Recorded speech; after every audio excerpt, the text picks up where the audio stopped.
¿verdad?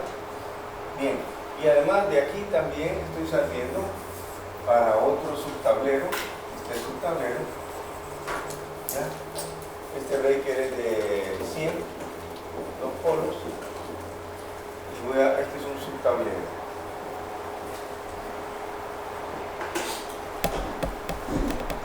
Entonces yo quiero calcular los conductores del sistema de tierras. Imagínate. Determine los conductores del sistema de tierras de ese diagrama. ¿Ya? Este es el tablero principal. Y estos son unas cargas que tengo por ahí. Ok, entonces vamos a ver. Este es el tablero general. Ah, entonces debo de conectar neutro tierra aquí. Primera cosa que debo de hacer. ¿El tablero es de metal o es de plástico? Es de metal. Ah, bueno, entonces lo voy a aterrizar también. Bueno, ok, aquí voy a bajar con mi red de tierra. Voy a poner mis electrodos. ¿De qué tamaño va a ser este conductor?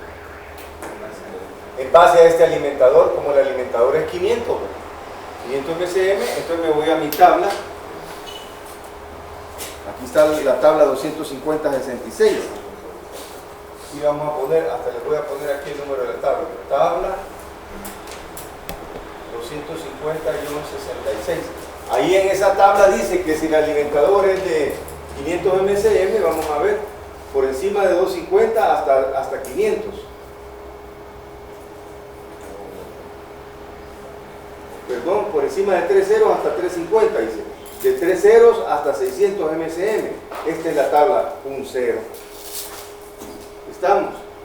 Cabe un cero. Este conductor entonces sería número un cero. Ok, me faltan los conductores de tierra de esta secadora y de este subtablero. Vamos a ver, ¿de qué tamaño es el breaker de esta? De 70. Me voy a la otra tabla. Tabla 250, 122. Y ahí salgo que de la 250 y 122, con el breaker de 70,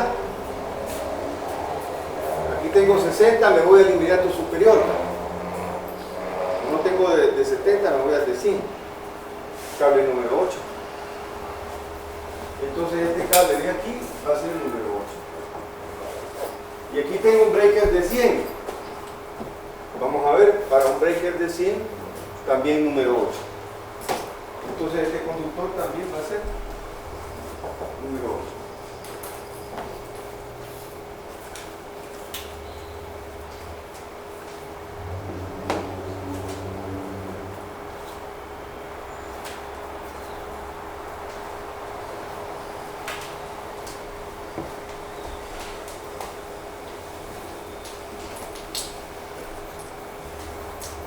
Preguntas, jóvenes. ¿Estamos bien, verdad? ¿Cómo se calcula? Este es un subtablero. Fíjense que aquí yo no le puse red de tierra a este subtablero. ¿Por qué? Porque aquí le estoy jalando la tierra. ¿Ya? Mi tierra ya la tengo acá. Lo que estoy haciendo es un sistema equipotencial. Todo lo estoy referenciando a la misma red de tierra principal.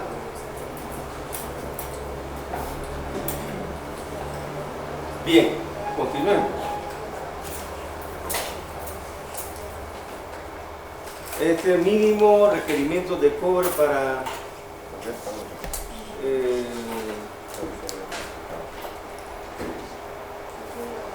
mínimo requerimiento de cobertura, dice, para conductores enterrados de 0 a 600 voltios. Este sirve para saber la profundidad de enterramiento mínima que le debo de dar a los conductores. ¿Ya?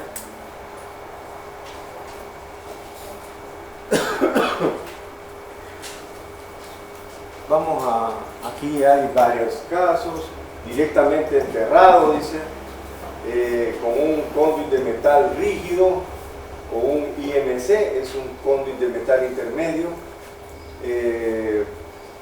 con un conductor no metálico directamente enterrado, por ejemplo, podría, sin sin encapsulamiento de concreto, ¿ya? Por ejemplo, en este caso podría ser PVC o podría ser tecnoducto, digamos, que esté enterrado pero que no lleva concreto. En este caso de acá, dice circuitos de ramal residenciales a 120 voltios o menos, dice, con protección de falla tierra y máximo dispositivo de sobrecorriente de 20 amperios. O sea, para circuitos de ese tipo, mira, de esos, para casitas, ¿verdad? Tomas, luces pequeñas. Aquí están las profundidades mínimas que tenés que darle. Y este es en el caso de circuitos de control para sistemas de aspersión de agua, no mayores de 30 voltios instalados con cable tipo UFS. Entonces aquí te da las profundidades mínimas que tienes que darle al enterramiento de esos conductores. Para eso sirve esa tabla. Veamos esta otra. Aquí ya cambian los niveles de tensión. Mira, para 600 a 22 kilovoltios, de 22 a 40 kilovoltios y más de 40 kilovoltios. Aquí ya estamos hablando de cables de potencia. La tabla anterior era cables de 600 voltios. Este es para cables, digamos, de 25 kilovoltios, de 15 kilovoltios. Entonces aquí te están dando cuáles son las profundidades mínimas. Por ejemplo, si el cable está directamente enterrado y estás ocupando cable para 23 kilovoltios, pues 36 pulgadas es lo mínimo, o 900 milímetros de profundidad. ¿Ya? Para eso te sirve esta tabla. Por el contrario, si va metido dentro de una tubería rígida, IMC, galvanizada y toda la cosa, ¿verdad? Entonces la profundidad puedes darle 150 milímetros. En este caso, ¿verdad? O en este puede ser también 150 milímetros. ¿Ya? Si vas a atravesar un raceway, o sea, una calle, ¿verdad? Y lleva una cubierta de concreto, entonces estas son las dimensiones que tenés que darle mínima a la profundidad del cable. ¿De acuerdo? Y así sucesivamente. En el caso de aeropuertos aparece aquí también, ¿ve? En el caso de autopistas con tráfico vehicular más o menos pesado o áreas de parqueo, estas son las profundidades mínimas que tienen que dar. ¿De acuerdo? El NEC te va dando un montón de cosas, ¿verdad? Tú no te tenés que perder, ¿verdad? Yo lo que he hecho acá es ponerle las principales tablas que se utilizan. Las otras se emplean de vez en cuando, ¿verdad? Pero estas son las más utilizadas, las que les he traído para discusión.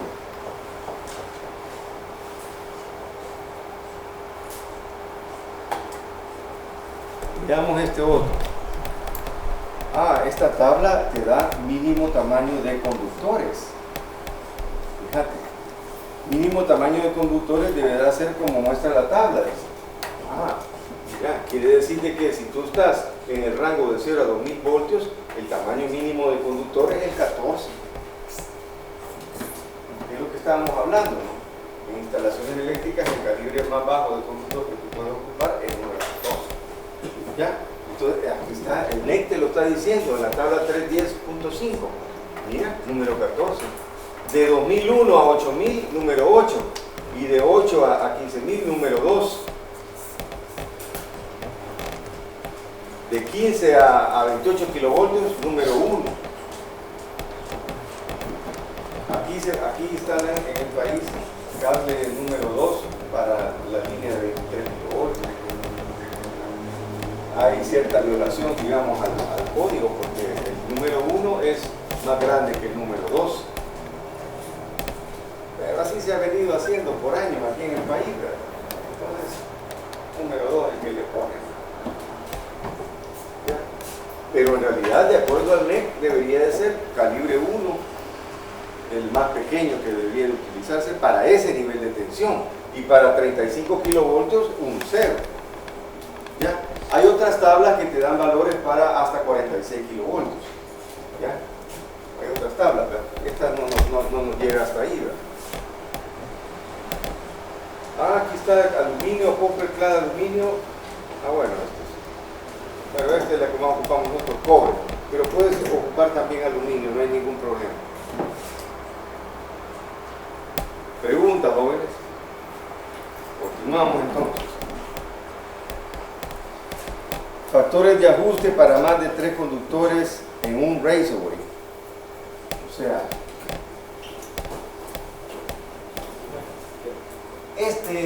esta secadora industrial trabaja a 240 voltios, digamos. Aquí dentro de este cable va, dentro de esta tubería va la fase A, la fase B y el tierra. ¿Ya? El neutro probablemente no se requiera, a no ser de que la secadora tenga algún circuito interno que trabaje a 120 voltios. Si hay algún circuito interno que trabaja a 120 voltios, entonces tú tienes que ponerle otro conductor más, ¿ya? Que sería el neutro. Entonces, lo usual es que, por ejemplo, en un circuito trifásico, tú ocupes 3 fases, digamos, para alimentar un motorcito, ¿va? Alimentas el motorcito con 3 fases, fase A, fase B, fase C, son 3 cables, y el tierra, ¿ya? Entonces, de esos 4 conductores, solamente 3 conducen corriente, ¿de acuerdo? Entonces, en ese caso, cuando estás de 4 a 6, ¿va? Conductores que llevan corriente, dice aquí, ¿no? En ese caso, del alimentador para un motor que solamente lleva 3 conductores que llevan corriente, esta tabla no se aplica. ¿Ya? No se aplica.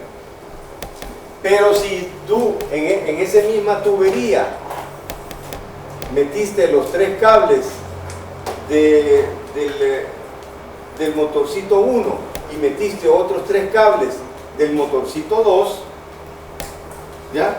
Entonces en esa tubería llevas 6 cables que conducen corriente. Por lo tanto, estás acá. Tienes que aplicarle un factor del 80%, un factor de degradación. Si esos cables bajo condiciones normales manejan 40 amperios, por ejemplo, si están agrupados 6 cables de esos, ya no van a manejar 40, sino que 40 por el 80%, por 0.8. O sea, la capacidad del cable ahora es de 32 amperios.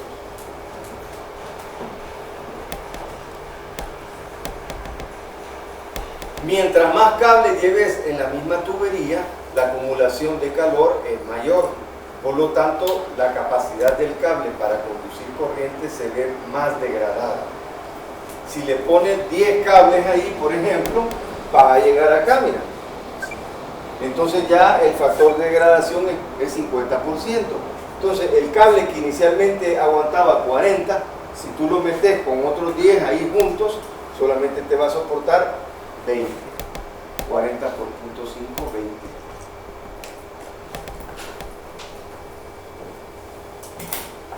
¿De acuerdo? Es decir, el conductor no se degrada cuando tú tienes menos de 3 cables en la misma tubería. ¿Ya? Menor o igual a 3 cables, perdón, que conducen corriente. Cuando tú tienes esa condición no hay ningún problema. ¿Ya? No tenés que aplicarle ningún factor de degradación. Pero si ya tenés 15 cables metidos ahí en la misma tubería, entonces le vas a tener que aplicar un factor de degradación de entre 10 y 20, ahí está 50%. Cable ya no soporta lo que tiene nominalmente establecido, sino que hay que multiplicarlo por el 50% para poderlo utilizar. Dime. En el caso de la protección que puedas tener, también se degradaría por el calor que... La protección... El aislamiento que lleva cada... No, eso no tiene nada que ver. Pero lo que sí es importante es lo siguiente, que si este cable de acá va a llevar 5, voy a poner algo, digamos que este cable es para una aplicación de 480 voltios y este cable es para una aplicación de 240 voltios, ambos cables deben soportar 480 voltios. ¿Ya? no poder meter un cable que soporte 480 dentro de un acompañadito con otro cable que solamente soporte 200.